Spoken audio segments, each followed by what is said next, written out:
Bismillahirrahmanirrahim. Assalamualaikum warahmatullahi wabarakatuh. Perkenalkan, nama saya Wazuarni, NIM A1A6-19063.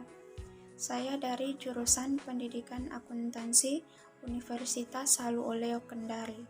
Pada video ini, saya akan menjelaskan mengenai komponen-komponen kurikulum.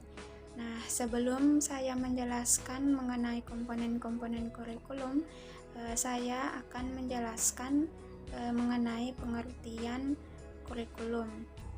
Jadi, menurut Undang-Undang Nomor 20 Tahun 2003, kurikulum adalah seperangkat rencana dan peraturan mengenai tujuan, isi, dan bahan pelajaran serta cara yang digunakan sebagai pedoman penyelenggaraan kegiatan pembelajaran untuk mencapai tujuan pendidikan tertentu.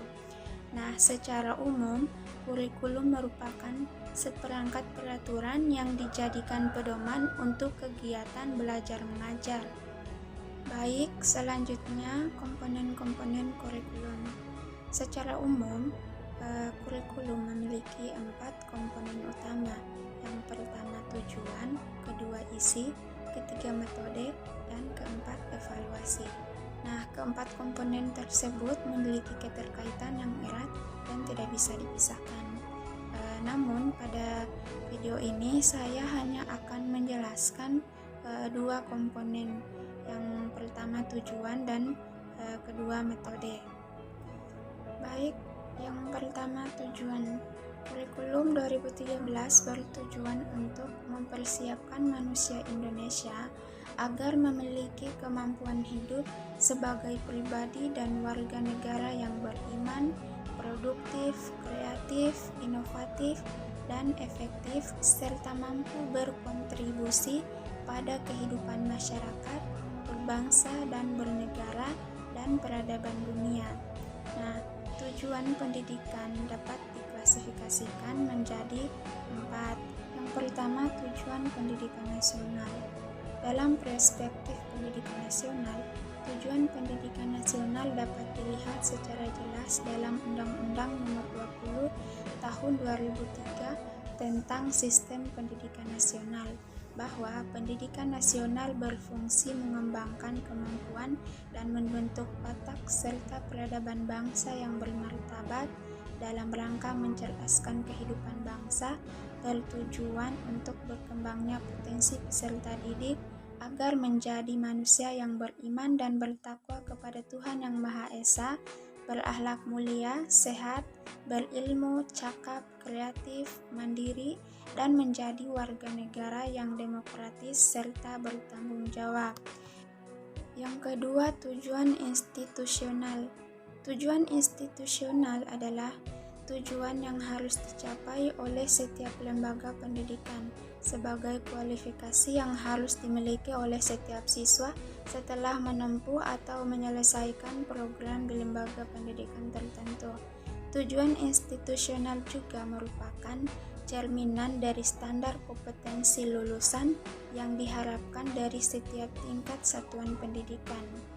Standar kompetensi lulus terbagi menjadi 3 domain, yakni domain kognitif atau pengetahuan, afektif atau sikap, dan psikomotor atau keterampilan. Yang ketiga, tujuan kurikuler. Tujuan kurikuler adalah tujuan yang harus dicapai oleh setiap bidang studi atau mata pelajaran sebagai kualifikasi yang harus dimiliki siswa setelah menyelesaikan bidang studi tertentu di lembaga pendidikan. Yang keempat, tujuan instruksional atau tujuan pembelajaran. Kemampuan yang harus dimiliki siswa setelah mempelajari materi tertentu dalam bidang studi tertentu dalam satu kali pertemuan. Yang selanjutnya, komponen metode atau strategi. Komponen metode ini meliputi rencana, metode, dan perangkat yang direncanakan untuk mencapai tujuan tertentu. Dalam kurikulum 2013 ini, para tenaga pendidik memiliki ruang untuk mengembangkan metode pembelajaran yang kreatif dan inovatif dalam menyampaikan mata pelajaran yang memungkinkan siswa untuk dapat melaksanakan proses belajarnya secara aktif, kreatif, dan menyenangkan dengan efektivitas yang tinggi. Pemilihan atau pembuatan metode atau strategi dalam menjalankan kurikulum yang telah dibuat haruslah sesuai dengan materi yang akan diberikan dan tujuan yang ingin dicapai. Oke, sekian dari penjelasan saya mengenai komponen-komponen kurikulum. Wassalamualaikum warahmatullahi wabarakatuh.